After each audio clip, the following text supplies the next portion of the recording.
Hey everyone, it's San, and you're listening to San's podcast. This is the first episode of the new year, 2024, and I want to send my best wishes to all of you, hoping for the best and most peaceful things to come your way this year. Once again, thank you for waiting for and listening to San's podcasts. I truly hope to journey with you more and more. I wonder if you've set your New Year's resolutions yet, or what things you absolutely must do this year. For me, the most important thing we need to do this year is to prioritize ourselves, to put our personal growth first, to nourish our own lives, and to pursue our own goals. Your mission is to prioritize yourself and build the life you desire. That's what I want to share with you in today's podcast, why we need to do this and how we can start, step by step. I'll be sharing more about that in this episode. It's been a few months since I last returned to the podcast, and I'm curious how you all have been. Please share it with me in the comments so I can understand more about your lives. I also want to share a little about my recent time. It's been quite busy with many ups and downs. I flew back to Vietnam twice for work in November, and there have been so many wonderful career opportunities recently, for which I'm incredibly grateful. At the end of the year, I also had to dedicate an entire month to my studies. Regarding my master's degree, I might share more details with you later. There were quite a few things that surprised me and many interesting aspects that I'll probably talk about in a video. Since I decided to follow my heart and go to the UK for my master's, it's been an action as part of my self-development plan. I'm prioritizing my career and myself first. You know, in life, there are so many things to worry about, like relationships, love, friendships, and family. But in these years of growth, I believe I can't prioritize other things. I need a strong foundation for myself first. That's why I chose to study abroad, prioritizing my personal development to create a more solid groundwork for my future. Why do we need this? Because life is constantly changing. We can't wait for stability. We need a strong foundation to face all the changes in life. I recently launched a series that you all loved called Be the Best Version of Yourself. And in it, I talked about comprehensive self-development, meaning body, mind, and soul, all three aspects. It's not just about focusing on making money, but also about using our intellect, taking care of our physical bodies, and healing and nourishing our souls.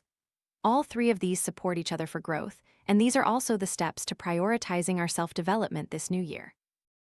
The first step, and a very important one, is that everything you plan to do, you need to do it as soon as possible. I don't want you to just watch a video and leave it there, or buy planners to make plans and only write them down without actually doing them. I don't want that. I designed some tools to help you plan, and I really hope they can be useful by you actually using them. So, let's not spend too much time planning and writing without acting. We shouldn't try to perfect every single word to make it look beautiful or make the notebook look pretty. That's not what's important. What's important is what you do today, what you will do tomorrow, and what you did yesterday. Because what you did yesterday is the premise for today, and what you do today is the premise for tomorrow, for your future life. We shouldn't underestimate 24 hours in a day. We don't need to share or talk too much, just act in silence. You know, today, San filmed a video that was 3 hours long, which I had to divide into 2 videos. It's about the soul, how we nurture our soul to have a happier and more peaceful life. And after working for 3 or 4 hours straight, I still cooked to eat nourishing meals, then cleaned the house, and in the evening, I dedicated time to record this podcast. After recording, I continued editing videos, editing podcasts, and planning for the new day and upcoming week. Next week is a week where I don't have classes yet, but it will be a week with many university activities, and I've signed up for a lot of them, including Pilates, dance, and workshops and talk shows. These aren't mandatory for students to participate in, but I feel like it's a wonderful opportunity to be a student and have so many diverse activities. I can meet and learn so much from people, so I've signed up and haven't left any day blank. Every day, I have something scheduled, though of course, I balance participation with rest. I'm not overworking myself. I think we should turn everything into action. Your plans, turn them into actions. Prioritize yourself through action. If you don't focus on developing yourself, you won't know the wonderful potential you possess. You won't be able to know how amazing you can become one day. Right now, I really want you to take action in prioritizing yourself. Get up and write down what you will do tomorrow in your notebook. Go to bed early. If you're listening to this podcast around 11 p.m., finish listening, and go straight to bed. Consider this the podcast you dedicate to yourself before sleep. One more thing I want to share with you so we can prioritize our self-development is, don't get deeply entangled in negative emotions. We shouldn't sink into them. San has shared that I only allow myself 24 hours to be sad, and it's true. My life is like yours. There are ups and downs, moments of sadness. I'm human too. I might always appear energetic, but I also have sad moments. I just don't stay sad for long. Because I tell myself, should I really be doing this? Is it truly good for me to keep dwelling in pain and sadness?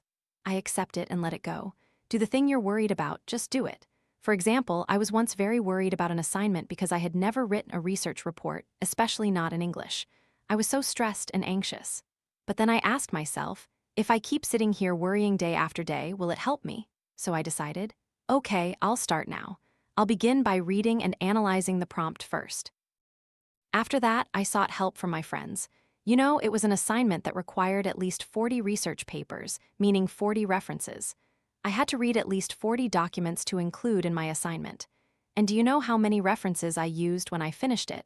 78. That's almost double the requirement. Because honestly, when I started doing it and reading, I found it very addictive.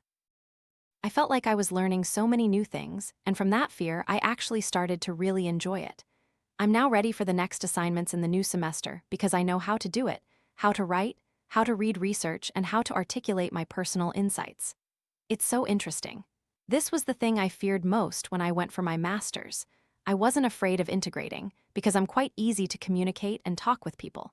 I wasn't worried about cooking or daily meals.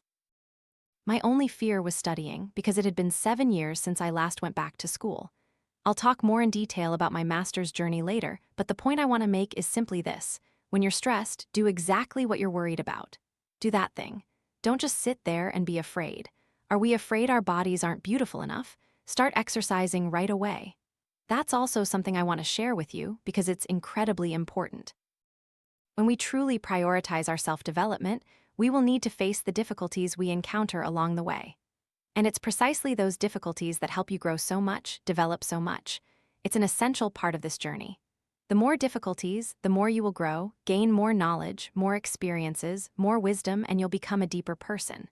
You'll understand yourself better, understand this life better, and it's truly magical, so wonderful. It will change you so much. I'm not talking about an illusion or a dream here. I'm talking about my own experiences and what I'm doing in my own life. When you start to take action, consider it your first seed. And from that seed, many green plants and other seeds will sprout. You just need to take one action, and continuously doing so will nourish other seeds within you, leading to other goals, other wonderful things. It's exponential, but if you do nothing, it remains a perfect zero, and it will stay that way. Even when you take negative actions towards yourself, sowing negative seeds and doing things that are not good for you, it will also create other seeds, other fruits that are not good for you. It's also exponential, and you might not even realize it. That's why I strongly want you to be serious about prioritizing your self-development in a positive direction. And one more thing I want to share with you is that when you prioritize yourself, many people will try to bother you. Many people will say, you don't deserve it. What? You're working out? Oh, you're not that pretty, you'll never be pretty. Or, you're learning English? Oh, what can someone like you do? You don't know how to speak English. Your studying will be useless. All those who want to drag you down, stay away from them.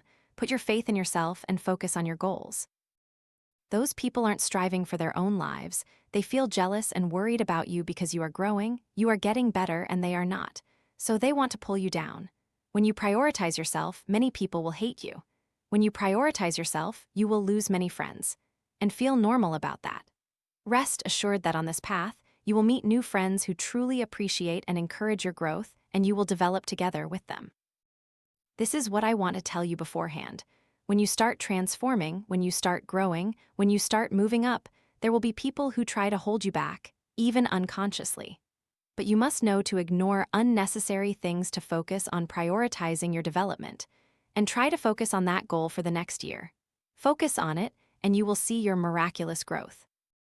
Let's come back here and meet in the first podcast of 2025 to verify this, to see what remarkable growth you've had over the past year. Personally, I used to be quite self-conscious about public speaking or talking in front of people, truly. Although I'm a content creator and I know how to talk, mostly I talk to a camera, right? But recently, I gave a presentation in front of my master's class in English, very comfortably, sharing my journey of starting my own company and my YouTube channel. How it was to leave an ideal job to become a content creator. Of course, my English isn't perfect, but I felt much more comfortable and confident being able to connect with the audience. And after that presentation, someone invited me to be their co-founder, and they said that day's class, thanks to my presentation, was the most valuable class they had in the entire semester. That comment made me quite emotional. It went far beyond what I expected, and I felt so proud that I mentioned Vietnam in my presentation. I was incredibly proud. And you won't know how wonderful you are if you don't try. So please do it. Start turning everything into action. Start overcoming your limits, no matter what others say. Just focus, because you will only truly be confident and know what you have once you reach that goal. If you're still on the path, you might sometimes lose faith, feel lost, and wonder if you're really doing something good for yourself. But trust me, you are doing the right thing if you focus on your self-development. And San wants to reiterate one more time, the most important task you need to do this year is to prioritize yourself, to prioritize your own development. San will still be here with you, and the coming year is also a year where San has her own plans, which I will share with you more in the future. Thank you for listening to this podcast episode. San hopes to see you again soon in the next one. I won't promise, but if possible, let's meet again. See you in the next podcast episodes. Good night. He keeps holding on to hope, looking towards me. Even though we are day and night. That love is endless, like the longing that guides me. The earth looks to the sun. My heart, like every star, keeps orbiting the universe, chasing the light of the sun. Forever distant,